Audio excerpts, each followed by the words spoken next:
Frères et sœurs bien-aimés, bonjour. Je suis très heureux de vous rejoindre aujourd'hui, samedi 14 novembre, pour notre rendez-vous quotidien de midi. Tout d'abord, je vous renvoie à cette belle prière de la neuvaine à Sainte Geneviève que nous avons commencée aujourd'hui, en union avec l'équipe éducative des Saints Anges, avec les enfants de l'école et leurs parents, pour demander au Seigneur, par l'intercession de Sainte Geneviève, le maintien de l'école des Saints-Anges dans notre quartier. Nous allons donc ensemble faire cette neuvaine durant 9 jours d'affilée. Et je ne vous cache pas que la lecture de l'évangile de ce jour m'a rempli d'une joie très particulière. Joie d'ailleurs dont je vais vous parler juste après, dans le commentaire de ce passage de la lettre aux Philippiens que nous allons faire ensemble. Oui, joie particulière parce que l'évangile, me semble-t-il, arrive à point nommé et je le considère comme un signe venant du ciel. C'est l'évangile de la veuve importune qui demande justice auprès du juge inique jusqu'à ce qu'elle ait obtenu justice. Jésus, dans l'évangile, nous donne une conclusion qui doit nous remplir d'espérance. Et l'espérance ne déçoit pas. Donc entrons dans cette neuvaine avec confiance, avec abandon, dans l'espérance d'être exaucés, puisque Dieu exauce toujours ses élus qui lui demandent ce qui est juste. Aujourd'hui, je voudrais poursuivre notre lecture méditée de la lettre aux Philippiens en m'arrêtant avec vous quelques instants sur les versets 1 à 8 du chapitre 3e de cette lettre aux Philippiens. Philippiens 3, 1, 8. Et je vous invite à être particulièrement attentif au premier verset de ce passage de la lettre aux Philippiens. N'oublions pas que Saint Paul, quand il écrit cette lettre, est en prison et poursuivi aussi par ses frères juifs qui lui en veulent d'être devenu chrétien. Il est à Rome à ce moment-là. Voilà ce qu'il écrit aux Philippiens, chapitre 3, versets 1 à 8. « Enfin, mes frères, soyez dans la joie du Seigneur. Je vous écris toujours les mêmes choses. Pour moi, ce n'est pas pénible, et pour vous, c'est plus sûr. Prenez garde à ces chiens, à ces mauvais ouvriers, avec leur fausse circoncision. Car la vraie circoncision, c'est nous qui l'avons reçue, nous qui adorons Dieu selon son esprit, nous qui mettons notre orgueil dans le Christ Jésus et qui ne plaçons pas notre confiance dans les valeurs charnelles. J'aurais pourtant moi aussi des raisons de placer ma confiance dans les valeurs charnelles. Si quelqu'un pense avoir des raisons de le faire, moi, j'en ai bien davantage. J'ai reçu la circoncision quand j'avais 8 jours. Je suis de la race d'Israël, de la tribu de Benjamin, hébreu, fils d'hébreu. Pour la loi, j'étais un pharisien. Pour l'ardeur jalouse, j'étais un persécuteur de l'Église. Pour la justice que donne la loi, j'étais irréprochable. Mais tous ces avantages que j'avais, je les ai considérés comme une perte à cause du Christ. Oui, je considère tout cela comme une perte à cause de ce bien qui dépasse tout, la connaissance du Christ Jésus, mon Seigneur. C'est donc le passage de la lettre aux Philippiens, les versets 1 à 8 du chapitre 3e.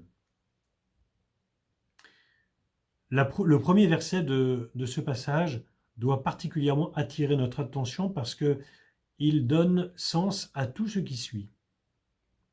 Saint Paul nous dit, et c'est une considération qu'il répétera souvent dans ses lettres, « Mes frères, soyez dans la joie du Seigneur. » Quelle est-elle cette joie du Seigneur? Ce n'est évidemment pas cette forme d'exubérance qui serait le fruit d'un bien-être charnel. Car cette joie-là, elle est fugace et éphémère.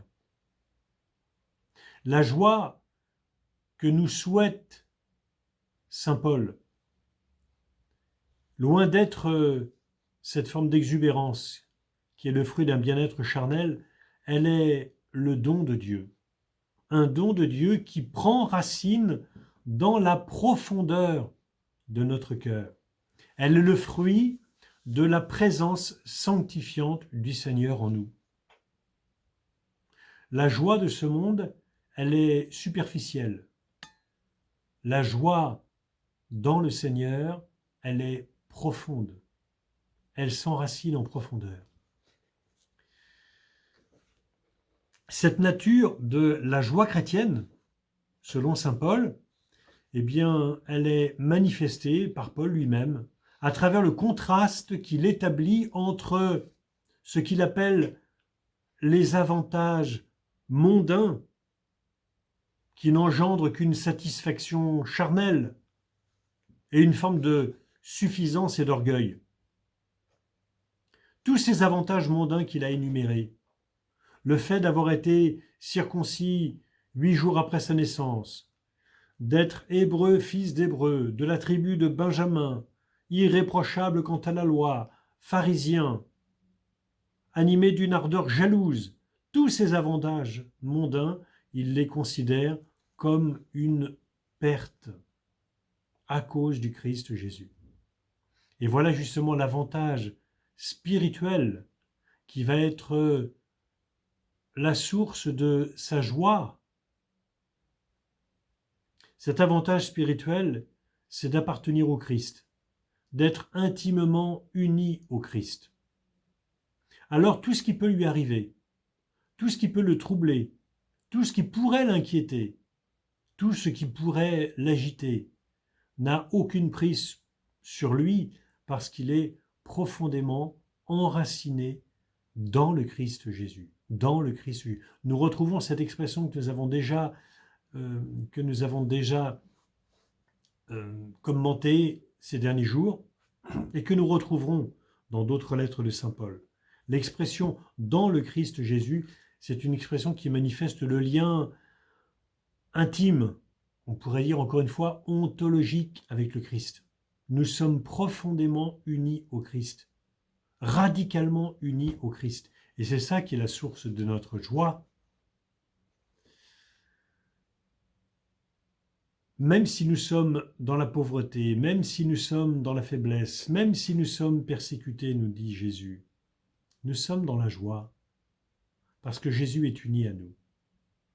Rappelons-nous, c'était le dimanche de la Toussaint.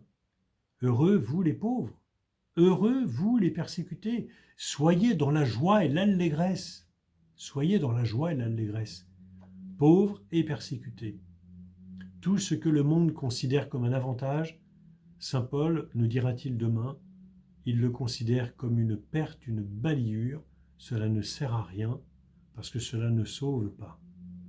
Je voudrais aujourd'hui simplement terminer ce petit commentaire de ce passage de la lettre aux Philippiens en vous redonnant cette pensée consonante avec saint Paul, bien sûr, de sainte Thérèse d'Avila, qui me semble tout à fait appropriée à ce que nous partageons aujourd'hui, à ce que nous vivons en ces temps troublés où nous sommes. Voilà ce que dit sainte Thérèse d'Avila. Que rien ne te trouble, que rien ne t'épouvante, tout passe. Dieu ne change pas, la patience obtient tout. Celui qui possède Dieu ne manque de rien, Dieu seul suffit. Alors, frères et sœurs bien-aimés, avançons au large. Ô les cœurs, et vive la joie toujours. Je vous rappelle simplement en terminant que chaque jour, le Saint-Sacrement est exposé dans l'Église de 17h à 18h30. Il en sera ainsi donc ce soir, samedi, et que demain, de 17h à 18h30, le Saint-Sacrement sera exposé sur l'autel, et pendant ce temps d'adoration, aux heures qui ont été indiquées sur le site de la paroisse, il vous sera possible de recevoir l'Eucharistie. Ne venez pas tous ensemble, mais il y aura 3 moments où il sera possible de communier, à 17h15, 17h45 et 18h15. Et puis demain soir, après l'adoration eucharistique, je reprendrai la déambulation sacramentelle dans le quartier selon l'itinéraire qui est indiqué sur notre site. À bientôt et bon appétit.